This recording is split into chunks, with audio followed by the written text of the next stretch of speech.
"You need strong sons and I need a wife," said the mountain man to the Amish girl, on a dirt road where everyone could hear. She had nothing but the bonnet on her head. He had nothing but the land beneath his boots. Folks thought it was a foolish bargain. But they didn't know what was buried beneath that patch of ground. When the fires come, when the men with papers and promises start knocking, their simple vow might be the only thing standing between a family's last chance and losing everything. But can a marriage made out of need survive when the world turns to take it? Every story brings us a little closer together. Before we dive in, drop a comment with where you're tuning in from. It's a joy to see how far this family of listeners reaches. The late afternoon sun cast long shadows across the dusty road leading into Elk Bend. Silas Grant's weathered boots creaked in his stirrups as he guided his horse toward town, the bundle of pelts secured behind his saddle rustling with each step. The familiar scents of pine sap and leather filled his nostrils, reminding him of countless solitary journeys into town. His attention shifted when he spotted the broken-down wagon on the outskirts. The wooden wheel lay splintered, its pieces scattered across the rutted dirt road. What caught his eye wasn't just the wagon. It was the young woman in plain dress desperately trying to manage both the wagon and a crying child. Her simple black bonnet framed a face that spoke of quiet determination, even as she struggled. The child's wails echoed across the empty street, but the townsfolk hurrying past merely cast sideways glances. Silas heard their muttered words, "Amish trouble," and saw them quicken their pace. "Hush now, Jacob," the woman whispered to the child, her voice gentle despite her obvious distress. She worked to secure the boy to her back with practiced movements, her fingers trembling slightly as she tied the knots. The plain cotton of her apron rustled in the breeze as she bent to examine the broken wheel once more. That's when it happened. A simple wooden ring slipped from her finger, rolling across the packed earth. Silas dismounted without a word, his boots raising small puffs of dust as he approached. He stooped to retrieve the ring, noting its smooth finish and careful craftsmanship. "Much obliged," she said softly as he held it out to her. Her eyes met his, clear and direct despite her circumstances.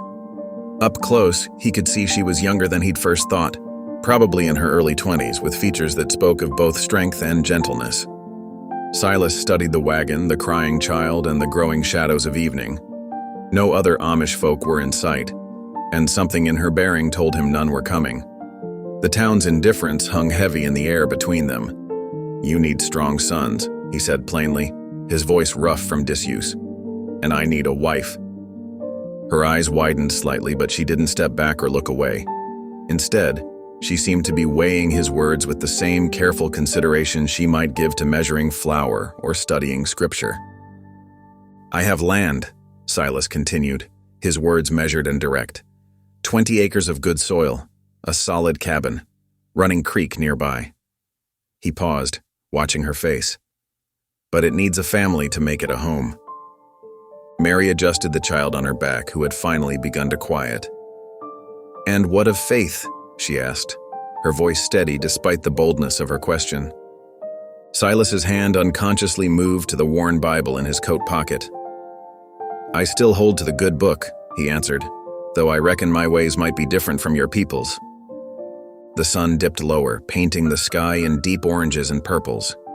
Mary glanced down the empty road, then back at her broken wagon. The evening wind carried the lonely call of a whippoorwill, emphasizing the growing darkness and their shared solitude. "My kin," she began, then fell silent, her fingers twisting the wooden ring he'd returned to her. "They ain't coming back," Silas said quietly, not unkindly. "We both know that." Mary's shoulders straightened and she lifted her chin. The dying sunlight caught the moisture in her eyes, but her voice remained clear. "A marriage of necessity, then?" Silas nodded slowly. "Of necessity," he agreed. "But could be of respect, too. Maybe even contentment in time." The child on Mary's back had fallen asleep, his small face pressed against her shoulder. She touched his head gently, then looked back at Silas. In that moment, they both understood the weight of what lay before them. Two lonely souls on the edge of wilderness, each carrying their own burdens, each offering the other a chance at something more than mere survival. "I can cook," she said finally. "And so, I know herbs for healing and how to tend a garden." Her words were practical, but her eyes held questions she hadn't voiced. "I can protect what's mine," Silas responded. "Build what needs building. Keep food on the table and a roof overhead." He paused, then added, "And I reckon I remember how to be gentle when it's called for." The street had emptied now, the townsfolk gone to their warm hearths and evening meals. Mary and Silas stood in the gathering dusk, two figures at a crossroads, while the sleeping child's soft breaths marked time between them. Morning light spilled across the mission church steps where Mary stood, smoothing her plain dress. The previous night's decision weighed heavy, yet sure in her heart. "I will marry you, Silas Grant," she had told him as dawn broke, her voice steady despite the magnitude of her choice. Sheriff Tom Vickers met them on the church path, his weathered face creased with concern. His badge caught the morning sun as he pulled a leather-bound record book from his saddlebag. "Need to make this proper and legal," he said, thumbing through the pages. "But there's something you ought to know, Silas. Your land situation's gotten complicated." Silas's shoulders tensed. "How so?" "Ezekiel Stoltzfus filed a claim yesterday." The sheriff's eyes flicked to Mary. "Your brother's been busy with the land office." Mary's fingers clutched her simple apron. "Ezekiel has no right—" "Best get you two married first," Sheriff Vickers interrupted gently. "Then we'll sort out the rest." The ride into Elk Bend took longer than usual, Silas keeping his horse at an easy walk beside Mary's borrowed wagon. The child, Jacob, slept peacefully in the back, wrapped in Silas's spare blanket. Prairie grass swayed in the morning breeze and meadowlarks called from fence posts along the rutted road. "Lost my Sarah and our boy in childbirth," Silas said quietly, breaking the contemplative silence. 8 years passed now. His rough hands tightened on the reins. Cabin's been mighty empty since then. Mary's soft voice carried across the space between them. "I am sorry for your grief, Silas." "Reckon it's time to fill that silence," he replied, glancing at her. "What about you? There must be a reason you're out here alone." Mary's face clouded. "Elder Hochstetler," she said, nearly whispered. "Ezekiel arranged it all, said it would bring honor to our family." Her hands trembled slightly as she guided the wagon. "The elder is 63 years old, Silas. His last 3 wives died in childbirth." Silas's jaw tightened. "So you ran." "I chose life," Mary corrected firmly. "God's gift is precious. I won't throw it away for my brother's ambition." The mission church was a humble building of rough-hewn logs, its small cross weather-worn, but standing straight against the morning sky. Reverend Williams waited at the door, his Bible tucked under one arm. The sheriff stood as witness, along with the Reverend's wife, her kind face beaming. Mary's hands trembled as she stood before the preacher, but her voice rang clear when she spoke her vows. Silas's response was quiet but firm, his calloused fingers gentle as he slipped a simple gold band onto Mary's finger, a replacement for her wooden one, purchased that morning from the general store. "What God has joined together, let no man put asunder," Reverend Williams proclaimed. His wife dabbed at her eyes with a handkerchief while little Jacob clapped, not understanding but caught up in the moment's solemnity. Before they could leave the church, Sheriff Vickers caught Silas's arm. "A word," he said, leading him aside while Mary gathered Jacob. "Railroad men were in town yesterday," the sheriff said in low tones. "That spring on your land, they're calling it a vital water source for the new line." He removed his hat, running a hand through graying hair. "Your claim's solid, Silas, but Ezekiel's got money behind him now. He's using your absence these past months against you, saying the land's abandoned." Silas's face hardened. "I've worked that land for 5 years, built every fence post, cleared every field." "I know that," Vickers said, "but railroad money talks mighty loud these days, and Ezekiel's playing both sides, claiming religious rights for his community while dealing with the railroad men behind closed doors." Mary approached quietly. Jacob balanced on her hip. Her face showed she'd heard every word. "My brother clothes his greed in piety," she said softly. "He has done this before, taking what others have built through careful laws and false witness." Sheriff Vickers nodded grimly. "You'll need to fight this proper through the courts. I'll stand witness to your continuous claim, Silas, but Ezekiel's got powerful friends now." "The land is mine," Silas stated flatly. "Won't let any man take it. Not railroad men, not preachers, not your brother." He looked at Mary. "Our home now." Mary shifted Jacob to her other hip, her new gold ring catching the light. "Then we will defend it together," she said, "with truth and faith." The sheriff replaced his hat, squinting at the morning sun. "Better get back to your property quick as you can. Document everything. Improvements, plantings, buildings. I'll ride out tomorrow to make official notes." He paused. "And Silas? Keep a weather eye out. Railroad men play rough when water rights are involved." Silas guided the wagon along a winding trail through scrub oak and cedar, the wheels creaking over rocky ground. Mary sat beside him, little Jacob dozing in her lap as late afternoon sun painted the hills in amber and gold. After crossing a shallow creek, Silas pulled the team to a halt. "There," he said softly, pointing ahead. "That's our land." Mary's eyes followed his gesture. A natural clearing spread before them, ringed by weathered fence posts and tangles of wild roses. At its heart stood a cabin, or what remained of one. Winter storms had taken their toll, leaving half the roof caved in and one wall listing dangerously. "The spring's just beyond that willow grove," Silas continued, nodding toward a cluster of trees whose branches swayed in the warm breeze. "Sweet water, never runs dry. That's what the railroad men want." Mary studied the cabin's broken shape, then straightened her shoulders. "We should unpack before dark," she said firmly. "There's work to be done." Silas helped her down from the wagon, his hands gentle at her waist. Jacob woke with a yawn, blinking at their new surroundings. Mary set him on a sun-warmed rock with a wooden horse to play with, then began gathering their meager belongings. Inside the cabin, dust motes danced in shafts of light that streamed through the damaged roof. Mary found an old broom in one corner and began sweeping, her movements determined and methodical. Silas watched her for a moment, something tight in his chest loosening at the sight of her bringing order to the chaos.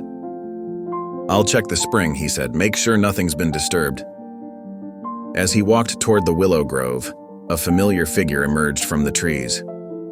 Nakoa, the Navajo blacksmith, carried a leather tool roll over one shoulder and a carpenter's saw in his hand. His dark eyes took in the cabin's condition with practiced assessment. "Your home needs medicine," Nakoa said by way of greeting, extending his hand to Silas. "I brought what might help." Silas clasped his friend's hand warmly. "Much obliged, Nakoa. Didn't expect to see you so soon." Word travels fast when the railroad shows interest. Nakoa's expression grew serious. Faster still when they partner with those who twist faith into weapon. They walked back to the cabin together, where Mary had already cleared one corner and laid out their bedrolls. She looked up as they entered, offering a shy but welcoming smile to Nakoa. "Welcome to our home," she said, ducking her head respectfully, "though it needs much work yet." Nakoa returned her greeting with equal courtesy. "Every strong home begins with a willing heart," he said. "The rest is just lumber and nails." He unrolled his toolkit, revealing well-maintained saws, hammers, and chisels. "Shall we begin?" The remainder of the afternoon passed in steady labor. Silas and Nakoa assessed the damage, marking which beams needed immediate replacement. Mary continued her indoor work, finding creative ways to make the space livable despite its condition. Jacob helped in his small way, carrying kindling in his tiny arms for the evening fire. As dusk approached, Nakoa helped Silas set up a temporary lean-to against the cabin's sound wall. "It will shelter you until proper repairs are done," he explained, showing Mary how the canvas would shed rain. "My forge will provide new hinges for your door, and I know where good straight pines grow for rafters." Mary had prepared a simple meal of cornbread and beans, serving it on tin plates around a small fire built in the cabin's intact hearth. After eating, she brought out her quilting basket. one of the few possessions she'd carried from her old life. By firelight, her needle flashed steadily through fabric squares, creating patterns of simple beauty. Silas sat nearby, his knife moving smoothly over cedar branches as he shaped them into poles for the lean-to. The familiar scent of fresh-cut wood mixed with wood smoke and cooling evening air. Outside, crickets began their evening chorus, and somewhere in the distance, a whippoorwill called. "A home needs 3 things," Nakoa said as he packed his tools for the night. "Strong walls, sweet water, and good neighbors." He smiled at Mary's quilting. "You already have beauty growing here. Tomorrow we'll work on the walls." Mary looked up from her stitching, her face soft in the firelight. "Thank you," she said quietly, "for helping us defend what's ours." "What's right needs no thanks," Nakoa replied. "Only courage to stand firm." He nodded to Silas. "I'll return at first light. Bring more tools." After Nakoa left, Mary spread her unfinished quilt over their bedrolls, its patterns promising warmth and comfort once completed. Jacob was already asleep, curled up like a little rabbit in his blanket. The fire crackled low, casting dancing shadows on the cabin's remaining walls. Silas set aside his carving and looked at Mary. "It ain't much," he said gruffly. "Not yet." "It's enough to begin," she answered, her needle steady and sure as she worked. "God provides the seed. We tend what grows." Dawn painted the eastern sky in pale gold when Silas and Nakoa began their work. The sharp ring of hammer strikes echoed across the clearing as they erected new support beams for the cabin's damaged frame. Fresh-cut pine logs lay ready, their sap still sticky and fragrant in the morning air. Mary stirred a pot of thin porridge over the outdoor fire pit, stretching their meager supplies as best she could. The morning breeze carried her soft humming, an old hymn from her childhood, across the homestead. She had tied her apron tight and rolled up her sleeves, ready for another day of hard work. The sound of approaching hoofbeats made them all pause. Sheriff Vickers rode into view, his expression troubled as he dismounted. He removed his hat, turning it nervously in his hands. "Silas," the sheriff called out, "got some news you need to hear." He glanced at Mary, who had stepped closer, wiping her hands on her apron. "Your brother Ezekiel's been busy, ma'am. He's filed an injunction with the federal surveyors. Claims this land falls under Amish settlement rights." Mary's face paled, but her voice remained steady. "He has no right. This is Silas's land, our land now." "Railroad's backing his claim," Vickers continued. "They're saying the spring water rights were never properly registered. They've got lawyers involved." Silas's jaw tightened as he set down his hammer. "Takes more than paper to steal a man's home." "Keep building," Mary said firmly, surprising them all with her resolve. "God didn't lead us here to give up at the first storm." She turned back to the fire, stirring the porridge with renewed determination. Nakoa nodded approvingly. Wise words. Strong walls first, then face what comes. The sheriff mounted up, settling his hat back on his head. "I'll keep my ears open in town. Watch yourselves. Railroad men don't play fair." They worked through the morning heat, setting posts and raising crossbeams. Mary brought them water from the spring, served in tin cups that caught the sunlight. The cabin slowly began to take new shape under their careful hands. Near midday, a small figure stumbled into the clearing. A boy, no more than 8 years old, swayed on his feet, his clothes ragged and face smudged with dirt. Mary spotted him first and hurried over, her skirts rustling against the grass. "Child, are you lost?" she asked gently, kneeling beside him. The boy looked up with fever-bright eyes. "Heard singing," he mumbled, "like my ma used to. Followed it here." "I'm Mary," she said softly, touching his forehead. "You're burning up. What's your name?" "Eli," he whispered. "Folks in town call me Silas Jr. 'cause I'm small like him, but that ain't my real name." Silas and Nakoa had paused their work, watching as Mary wrapped her arm around the boy's shoulders. "He needs care," she said, looking up at Silas. "He's sick and half-starved." Silas studied the boy for a long moment, then gave a short nod. "Get him inside, out of this sun. We've got that corner fixed up enough." Mary led Eli to their temporary sleeping area, settling him on her quilts. She brought him water and a small bowl of porridge, cooling it with gentle blows before helping him eat. The boy's eyes never left her face, as if afraid she might disappear. "Used to listen to you sing in town," Eli murmured between careful spoonfuls. "When you'd come to market. Reminded me of before the fever took my folks." Mary's heart tightened in her chest. She smoothed his tangled hair, humming softly, the same hymn that had drawn him to their homestead. Gradually, his eyes drifted closed, his breathing evening out in sleep. Outside, the work continued. The afternoon sun traced its arc across the sky as new walls rose, stronger than before. Mary tended to Eli, using cool cloths and quiet songs to ease his fever. When she stepped out to gather more water, she found Silas watching her from where he worked. "We can't turn him out," she said quietly. "Reckon not," Silas replied, his voice gruff but gentle. "Boy needs looking after." As evening approached, Nakoa secured the last beam they'd raised that day.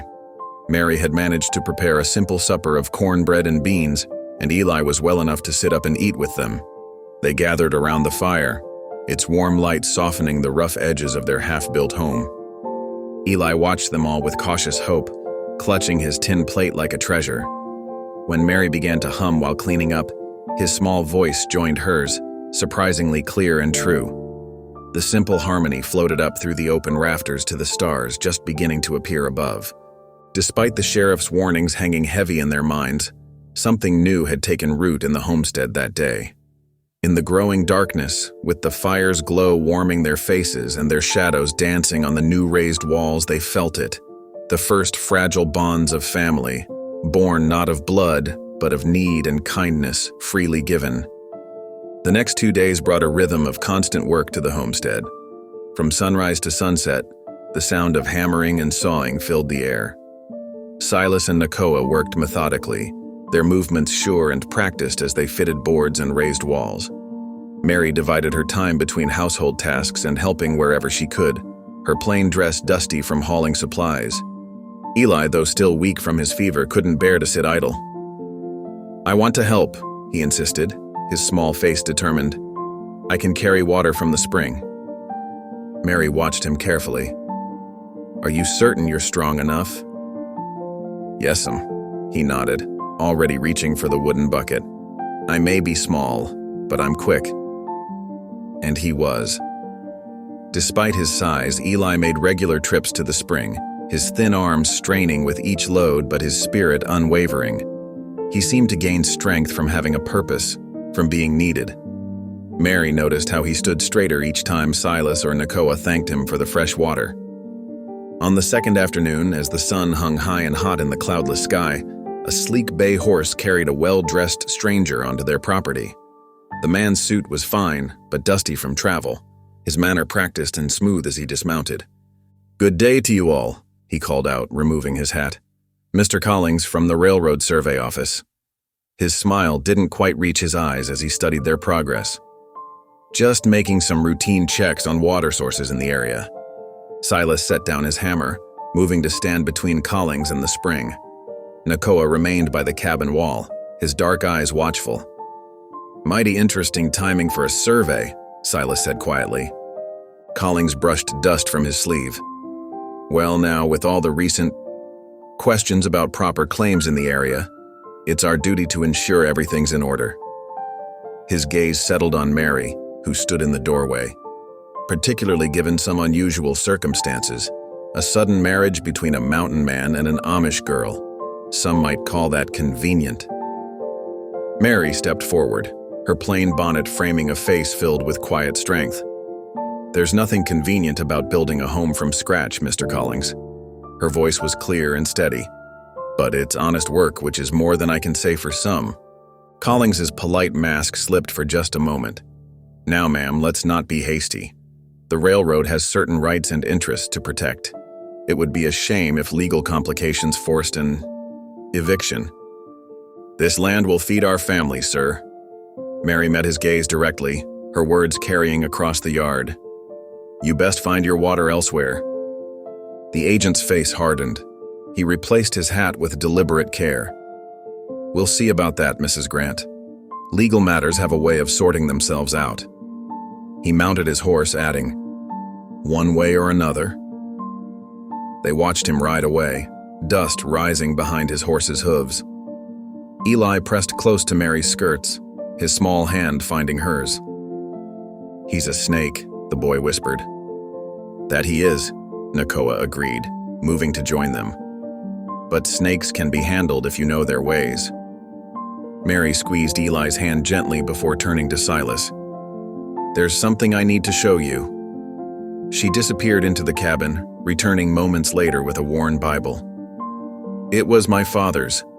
I found this tucked inside when I was cleaning yesterday." She carefully unfolded a yellowed piece of paper from between the Bible's pages. The map was old, its ink faded, but still clear enough to show boundary lines and water sources. Navajo markings and English notes covered the margins. Nakoa moved closer, his expression intense as he studied the document.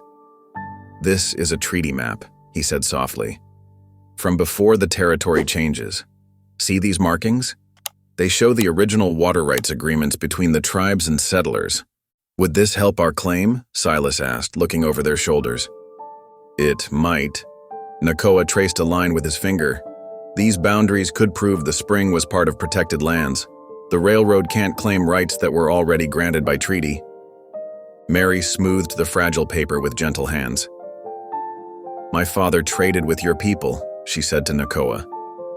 "He believed in keeping records of true agreements." Eli stood on tiptoe, trying to see. "Does this mean we can stay?" "It means we have a chance," Silas answered, his hand finding Mary's shoulder. "A real chance." They gathered around the map, their shadows lengthening in the afternoon light. The cabin walls rose behind them, unfinished but standing strong. Mary carefully refolded the map, returning it to its place in the Bible. There was still work to be done before sunset, and tomorrow would bring its own challenges. But for now, they had hope, and each other. Evening settled over the homestead like a worn quilt, bringing with it the first hints of autumn chill. Inside the half-finished cabin, lamplight danced across rough-hewn walls as Silas and Nakoa bent over the treaty map spread carefully on a makeshift table of stacked crates. Mary had weighted down the corners with smooth river stones to keep the aged paper from curling. "See here," Nakoa traced a faded line with his weathered finger. "The spring lies within these boundaries. Our people marked it with this symbol." He pointed to a delicate drawing that resembled flowing water. It was part of the original agreement before the territory changes. Silas leaned closer, the lamp's flame casting deep shadows across his face. "And you're certain this tract was never properly annexed?"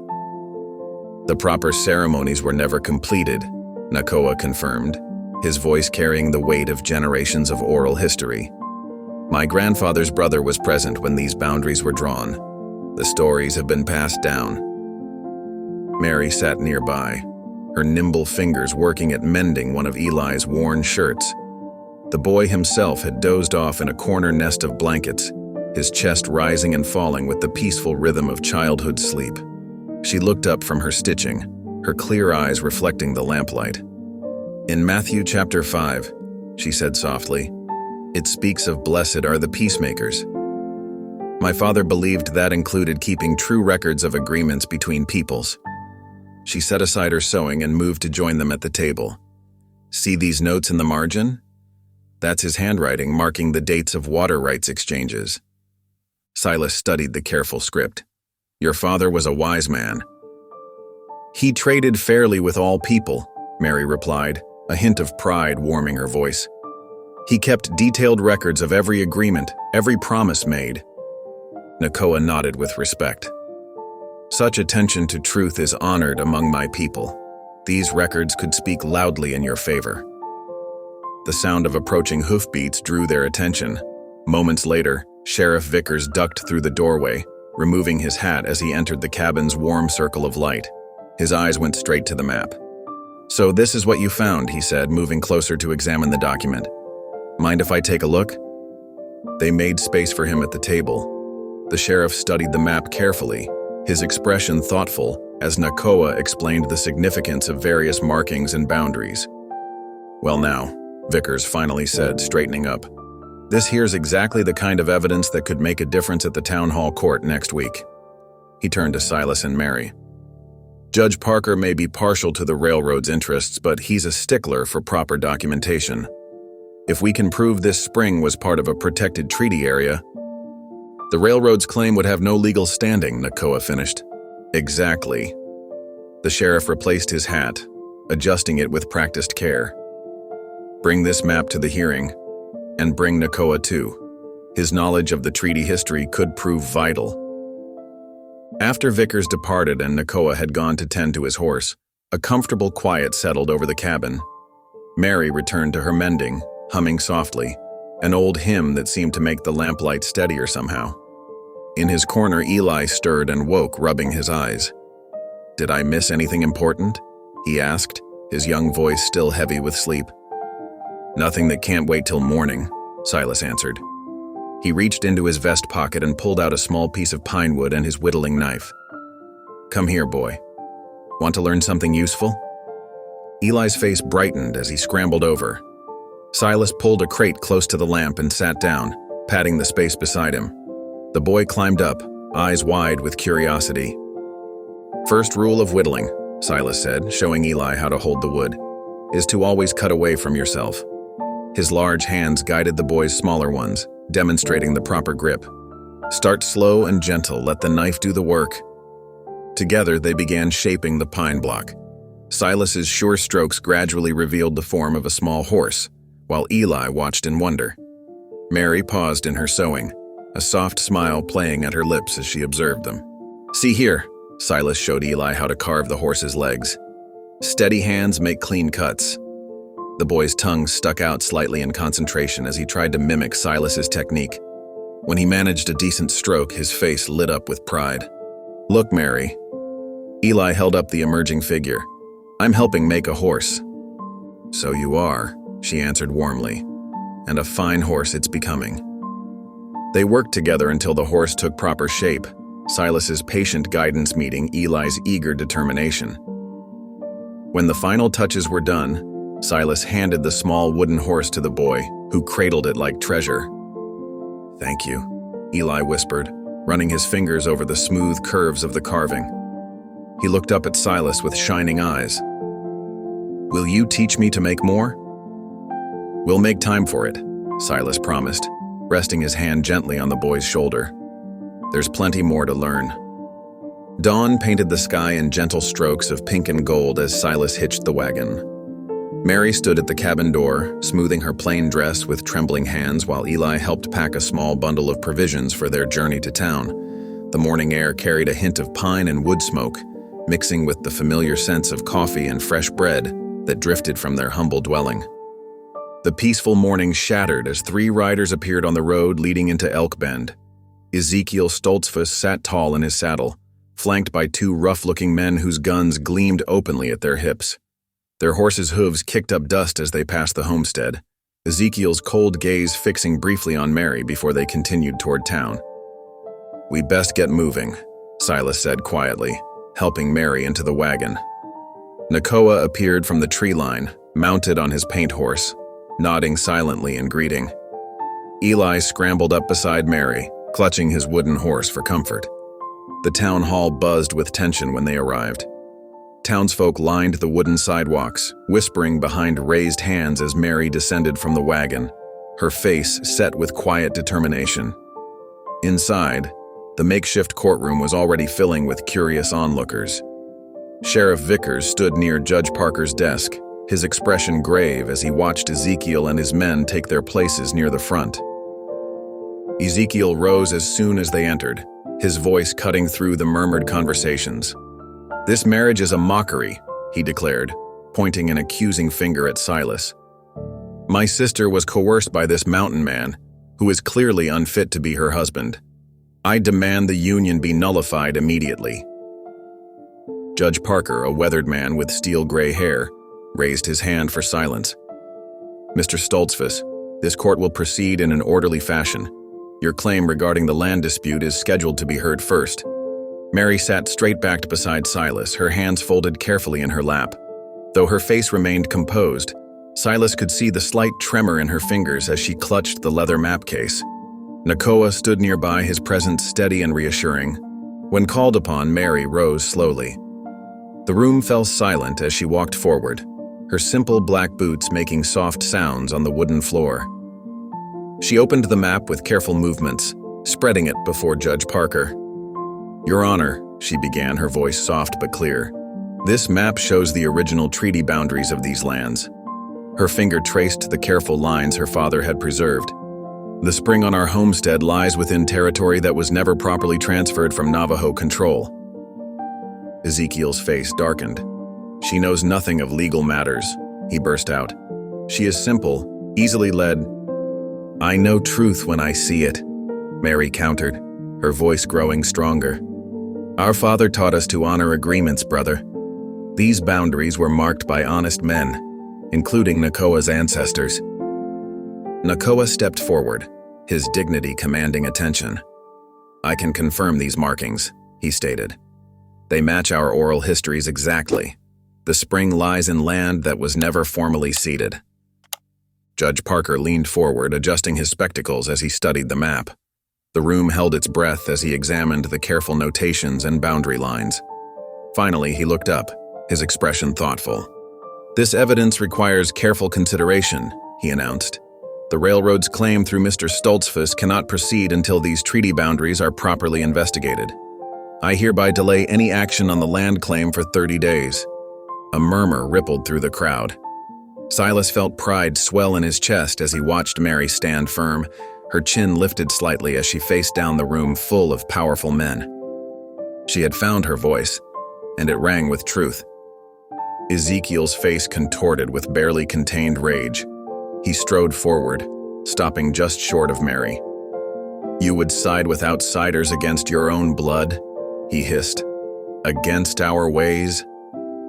"I side with truth," Mary replied steadily, though Silas could see her hands shaking.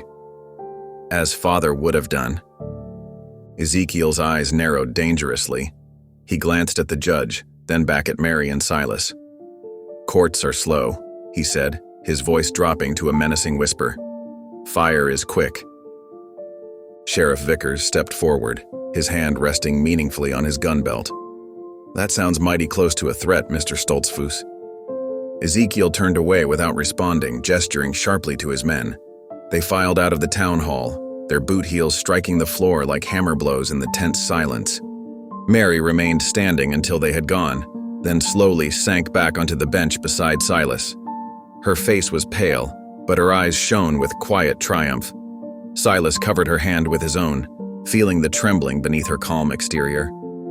"You did well," he murmured. She squeezed his hand in response, watching as Judge Parker carefully rolled up their precious map. The morning sun streamed through the town hall's windows, catching the dust motes in bars of light that seemed to separate their small family from the slowly dispersing crowd. The wagon wheels creaked softly as they made their way back to the homestead, the afternoon sun casting long shadows across the rutted dirt road. Eli sat between Mary and Silas on the wooden bench, his small wooden horse clutched tight against his chest. The boy hadn't spoken much since the hearing, but his eyes darted frequently to the tree line, as if searching for hidden dangers. Mary reached down and squeezed Eli's shoulder. "We'll be home soon," she said softly. The word home seemed to settle something in all of them, despite the morning's tensions still lingering in the air. When they arrived, Nakoa was already there, unloading fresh-cut timber from his wagon. The sweet scent of pine sap filled the air as he and Silas began working immediately, their movements carrying new urgency. The half-finished walls of their cabin stood like ribs against the darkening sky, a skeleton slowly taking on flesh. Mary and Eli worked alongside them, gathering smaller branches for kindling and sorting through the pile of salvaged nails. The boy's thin arms trembled with each load he carried, but his face showed fierce determination.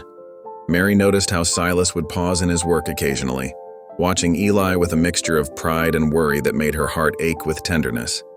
As dusk approached, Mary prepared their evening meal inside the partially enclosed cabin. The walls now reached above their heads on three sides, though gaps still showed the purple-tinged sky. She stirred a pot of bean soup hanging over the small fire, adding the last of their dried venison. The familiar motions of cooking brought comfort, even as her mind wandered back to Ezekiel's threatening words. Silas and Nakoa worked until the light grew too dim to see clearly. Before departing, Nakoa pressed something into Silas's hand, a small bundle wrapped in leather. "Medicine bundle," he explained quietly. "For protection." His dark eyes met Mary's across the firelight, and she nodded her thanks. Once Nakoa had gone, the small family gathered around the rough-hewn table Silas had built their first week together. The soup steamed in tin bowls, and Mary had managed to bake a small loaf of bread that morning before they'd left for town. Eli fell upon his portion like a hungry wolf, though he remembered to bow his head in prayer first, following Mary's example. The firelight cast dancing shadows on the incomplete walls as they ate. Through the gaps in the timber, stars were beginning to pepper the darkening sky. The night sounds of the frontier drifted in, crickets chirping, the distant cry of a coyote, the soft rustle of wind through pine needles. "Reckon we'll have the roof done by week's end," Silas said, breaking the comfortable silence. His voice carried a weight Mary hadn't heard before, and she looked up from her bowl to study his face. "The Lord will provide," she said softly, but Silas's expression remained troubled. "Last time I had a family to protect," he began, then fell silent, staring into the fire. His hands, rough from days of working wood, clenched around his tin cup. Mary reached across the table and placed her hand over his. The gesture seemed to surprise him, and his eyes met hers in the flickering light. "You didn't find me by accident," she said, her voice gentle but firm. "God stitched this family with care." She glanced at Eli, who had fallen asleep with his head resting on his arms, the wooden horse still clutched in one small hand. "Each of us was lost in our own way, now we're found." Silas's fingers slowly relaxed under hers. "I never thought to have this again," he admitted, his voice rough with emotion. "A home, a family, after Sarah and the baby." He swallowed hard. "The fear of failing again, it sits heavy." "Fear is natural," Mary said, remembering her mother's words from long ago. "But faith must be stronger."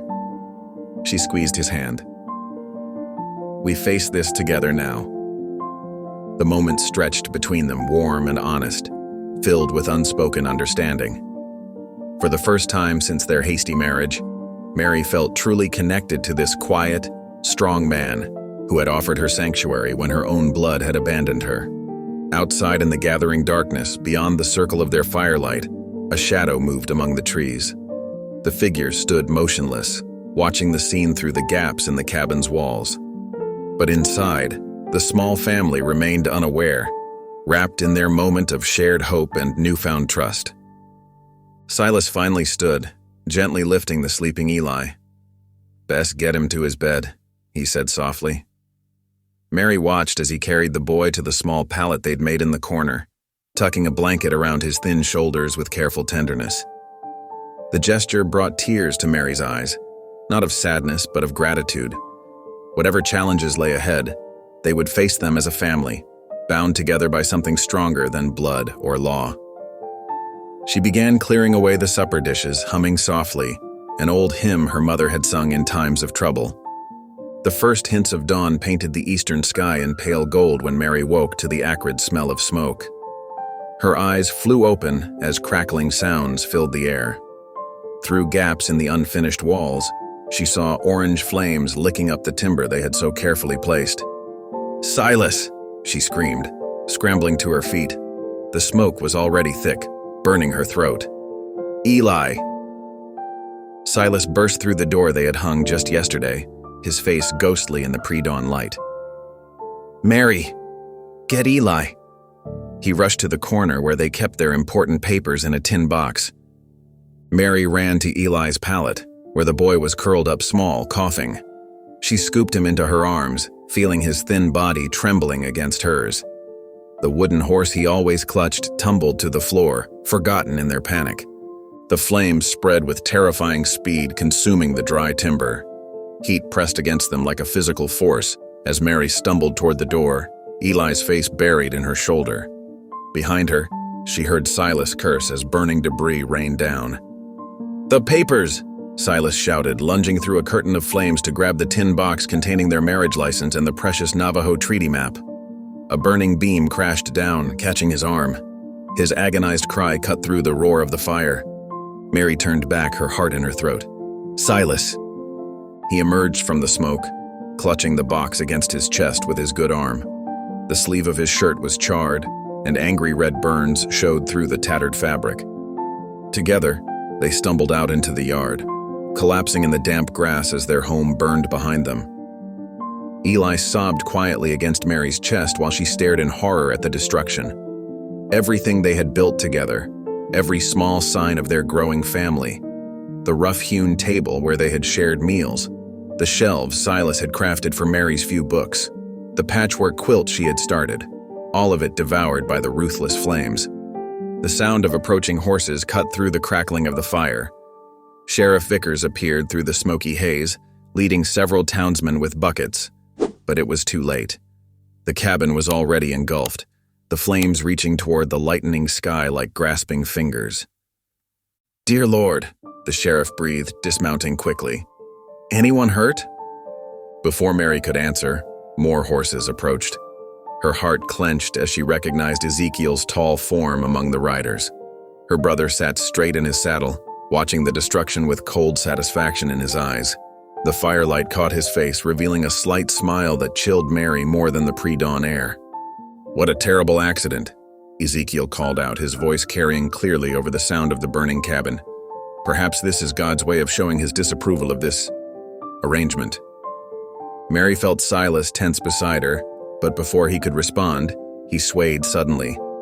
The tin box slipped from his grasp as he collapsed to his knees, his burned arm hanging useless at his side. "Silas!" Mary caught him as he fell, cradling his head in her lap. Soot and ash rained down around them as their home crumbled into ruin. She could feel the heat of his skin through his shirt, too hot, feverish. "Someone fetch the doctor!" Sheriff Vickers shouted, kneeling beside them. He examined Silas's arm with gentle hands, his face grim. "These burns are bad." Eli pressed against Mary's side, his small face streaked with tears and soot. "Is Pa going to die?" he whispered, using the word Pa for the first time. The simple word pierced Mary's heart. "No, little one," she assured him, though fear clutched at her throat. "The Lord won't take him from us." She stroked Silas's face, leaving sooty streaks across his pale skin. His breathing was shallow, his features tight with pain. Through tear-blurred eyes, Mary watched the last walls of their cabin collapse. The tin box lay in the grass beside them, its contents safe, but their dreams reduced to ashes. All around them, the signs of their brief happiness smoldered. The garden she had started, the new timber stacked for walls they would never raise, the small stable Silas had planned to build for a milk cow. Sheriff Vickers stood, his hand resting on his gun belt as he faced Ezekiel. "This wasn't no accident," he said, his voice hard. "Fire don't just start itself at dawn."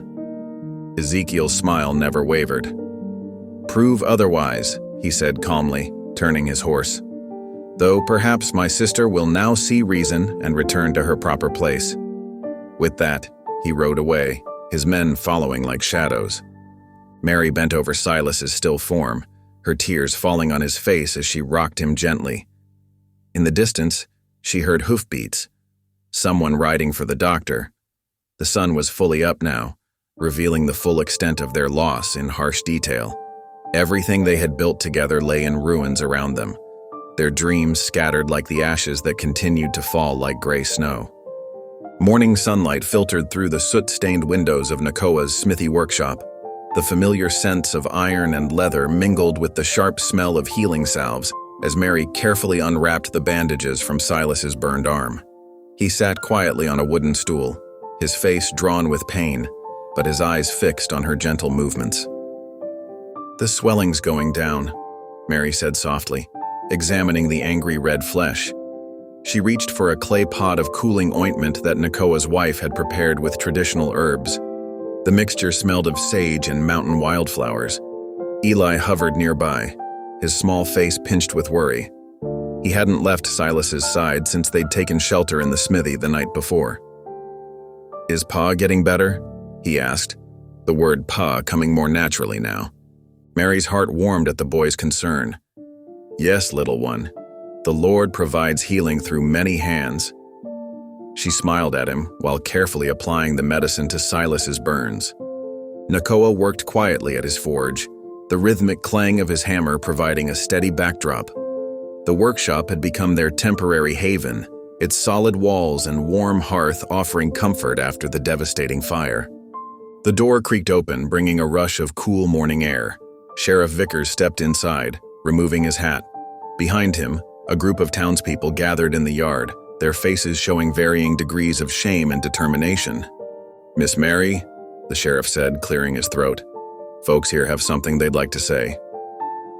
Sarah Miller, the general store owner's wife, stepped forward. "We're powerful sorry about what happened," she said, twisting her apron in her hands. "We should have helped sooner, when we saw what that brother of yours was doing." "Ain't right watching good people suffer," added Jim Peterson, the mill owner. "My pa always said evil triumphs when honest folks stay quiet." The sheriff nodded, his weathered face serious. "We've been talking. Tomorrow morning we're having us a barn raising. Already got 20 men signed up and the ladies are organizing provisions." Mary's hand stilled on Silas's arm. She looked up at the gathered townspeople, their faces now showing resolve instead of the previous day's indifference. Tears pricked at her eyes.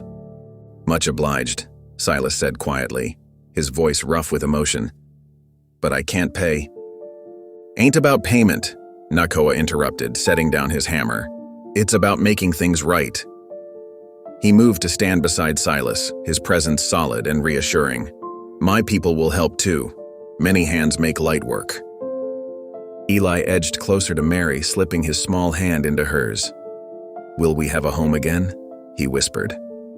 Mary pulled him close with her free arm. "Sweet boy, we already have a home," she said, loud enough for everyone to hear. "These walls and timber, they're just the shell. Family is built by hearts, not walls." Several of the women dabbed at their eyes, and Jim Peterson cleared his throat gruffly. "Dawn tomorrow, then," the sheriff said. "We'll bring tools and timber. Nakoa's already offered his forge for the metalwork we'll need." Throughout the day, a steady stream of visitors arrived at the smithy. Women brought food and blankets, men dropped off lumber and tools, and children carried messages between the organizing parties. The atmosphere in town had shifted noticeably. Where there had been whispers and turned backs, now there were determined faces and helping hands. Silas sat in the doorway of the workshop, his injured arm cradled against his chest, watching as wagons began arriving with building supplies. Though clearly frustrated at not being able to help, pride showed in his eyes as he observed the community's response. "Never thought I'd see the day," he murmured to Mary as she brought him a cup of water. "Town coming together like this." Mary settled beside him, Eli automatically curling up at their feet. "The Lord works in mysterious ways," she said. "Sometimes it takes losing everything to find what was missing all along." Through the afternoon, more supporters arrived. A group of Navajo men, friends of Nakoa's, rode in with additional supplies. They spoke quietly with Silas in their native tongue, offering prayers for healing and pledges of support. Their presence sent a clear message. This rebuilding was about more than just one family's home. As the sun began to set, the smithy yard had transformed into a staging area for the next day's barn raising. Piles of lumber stood ready, tools were organized, and women had set up a cooking station to feed the workers. The sheriff had posted 2 deputies to guard against any interference, though most suspected Ezekiel wouldn't dare act against such a united front. "Look, Ma," Eli said, pointing to where several children played near the lumber piles. One of them waved, calling his name. "Can I go play?" Mary shared a glance with Silas, both of them noting the boy's first use of Ma. "Go on," she said softly, watching as he ran to join the others. In just days, the lonely orphan had found not just a family, but a community. Silas reached for Mary's hand with his good arm. "We'll rebuild," he said simply, stronger than before. Mary squeezed his hand, watching as the townspeople continued their preparations. Where yesterday there had been ashes and despair, today she saw hope taking root, sturdy as the new foundations they would lay tomorrow. The morning sun climbed high as dozens of hands worked together, raising the frame of the new cabin. Hammers rang out in a steady rhythm across the homestead, punctuated by calls for nails and lumber. The sweet scent of fresh-cut pine mixed with wood shavings scattered across the dirt. Mary moved through the busy scene like she had been born to it, her plain apron dusted with flour and her bonnet shading her eyes from the bright sun. She directed a group of young girls carrying water to thirsty workers, while keeping watch over 3 boys rolling biscuit dough at a makeshift table. "Careful now, Sarah," she called to a girl who nearly spilled her bucket. "Small steps make sure work." The child beamed at her guidance, adjusting her grip on the water pail. Eli darted between the workers, his small frame ducking under raised beams and around sawhorses. Though barely tall enough to see over the carpenter's bench, he insisted on carrying nails and tools to the men working above. "I can help too," he declared proudly, presenting a handful of roofing nails to Jim Peterson, who tousled the boy's hair with a grin. "That you can, young fella. Reckon we couldn't manage without our nail bearer." As the afternoon wore on, the cabin's skeleton took shape against the blue sky. Mary paused in her work, wiping her brow as she watched the community labor together. Sarah Miller worked beside her, kneading bread dough and sharing stories of her own first days as a frontier wife. When evening painted the sky in soft oranges and purples, the workers gathered inside the newly framed walls. Lanterns cast a warm glow over rough-hewn beams as everyone shared a meal of fresh bread, stew, and pie. Children sat cross-legged on blankets while adults found seats on tool crates and lumber ends. Mary stood in what would become her kitchen, serving food with quiet pride. No longer did she feel the weight of suspicious glances or whispered judgments. Here, among these people who had come together to rebuild what hatred had destroyed, she had found her place. Silas rose carefully, mindful of his bandaged arm, and cleared his throat. The conversations hushed as he lifted his tin cup. "Folks say blood makes family," he began, his voice rough with emotion. "But I reckon family's born by choice, by standing together when times are hard, by sharing work and bread and hope." He looked at Mary, then at Eli, who sat close to her skirts. "To family, the kind we choose and the kind that chooses us." "To family." The response echoed through the unfinished walls as cups were raised and hearts were lifted in shared celebration. The moon cast long shadows across the homestead as midnight approached. A gentle breeze rustled through the newly raised beams of the cabin, carrying with it the lingering scent of sawdust and fresh-cut lumber. Most of the workers had returned home, leaving the homestead wrapped in peaceful darkness. Ezekiel Stoltzfus moved like a shadow through the trees, his black coat blending with the night. In one hand, he gripped a brass lantern. In the other, he clutched a glass flask filled with lamp oil. His boots made soft impressions in the dirt as he crept toward the cabin's skeleton. Inside the temporary lean-to where the family slept, Eli stirred. The boy's keen ears caught the sound of footsteps, too careful, too measured to be Silas's steady gait. Sliding from his bedroll, Eli's small hands found Silas's old Winchester rifle propped in the corner. Though he knew it wasn't loaded, the weight of it gave him courage. Eli's heart hammered against his ribs as he stepped out into the moonlight. His hands trembled, but he held the rifle steady, just as Silas had shown him. "Stop right there," he called out, his young voice cracking but firm. Ezekiel froze, the flask of oil catching moonlight like liquid silver.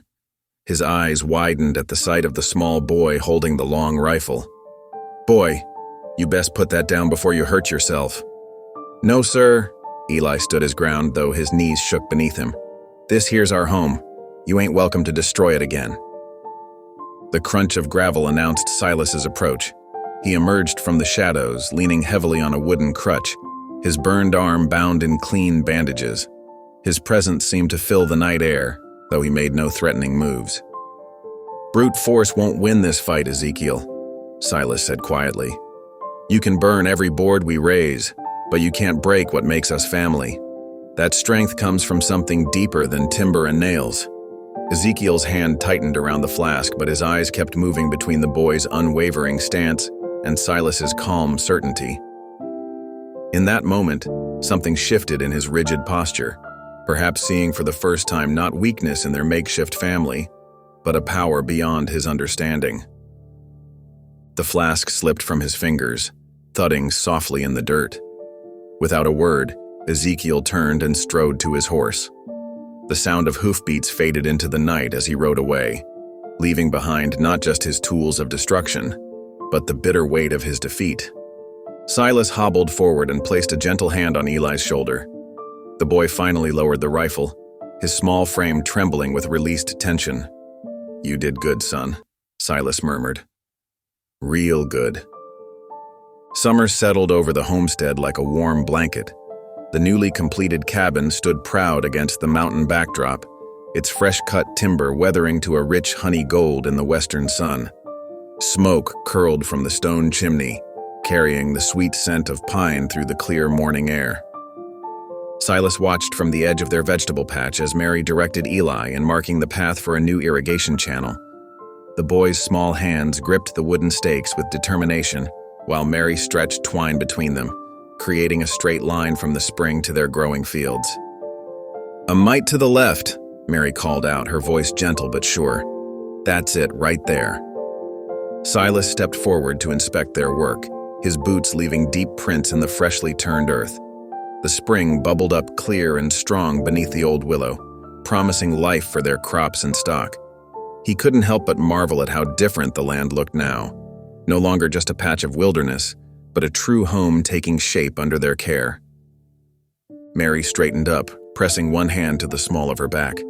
Her eyes met Silas's, holding a secret joy she'd been carrying for days. "I've got something to tell you," she said softly. Silas stopped, reading the glow in her face. Mary stepped closer, taking his rough hand in hers and placing it gently against her apron. "We're going to have a baby," she whispered. The world seemed to still around them. Silas's throat tightened with emotion he couldn't quite voice.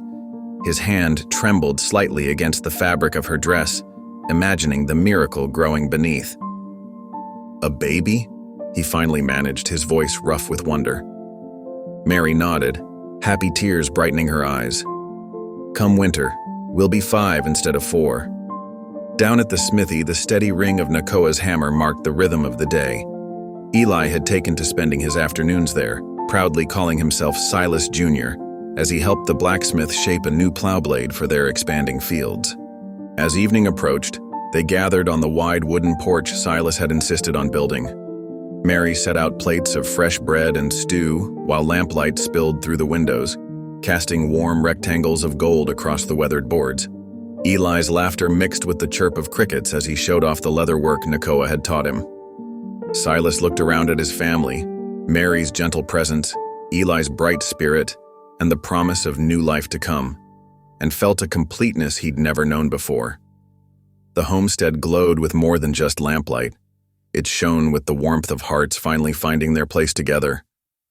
Autumn sunlight painted the valley in shades of gold and amber.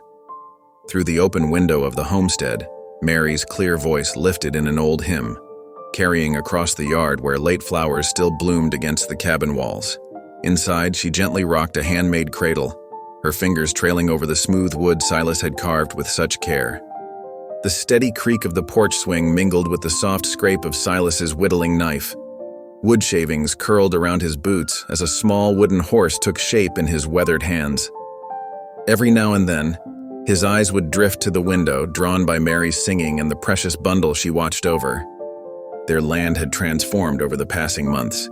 The irrigation channels now fed neat rows of winter wheat, their green shoots pushing through dark soil. The spring bubbled strong as ever under its willow grove, sustaining not just their family, but a flourishing garden that Mary tended with pride.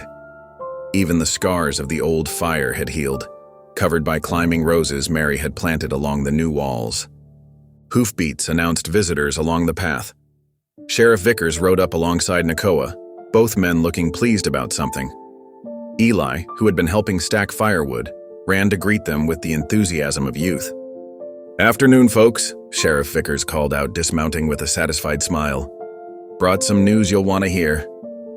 Nakoa nodded in greeting, his dark eyes warm with friendship.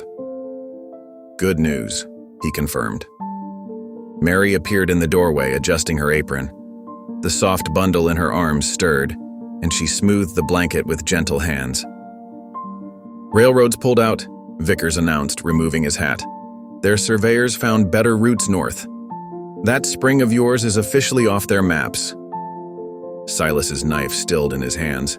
The wooden horse was nearly complete, just needing final touches. "Reckon that's the end of our troubles then," he said quietly. "The land knows its true family," Nakoa added, his voice carrying the weight of generations who understood such things. Silas stood slowly, tucking the carved horse into his pocket. His eyes swept across their homestead, the thriving fields, the solid cabin, the garden heavy with harvest. But most of all, he looked at his family. Mary with their infant son, Eli proudly showing Nakoa his improved woodpile, the peace in all their faces. "You need strong sons," he murmured, echoing words spoken so long ago on a dusty road. A smile touched his weathered face as he added, "And now we have them." Mary's hymn resumed softly, drifting through the autumn air. The land that had once been contested now knew only peace, blessed by faith, family, and the quiet strength of frontier hearts joined as one. If this story made you pause, reflect, or even smile, don't forget to subscribe. I post daily, and the next story might be exactly what you need to hear.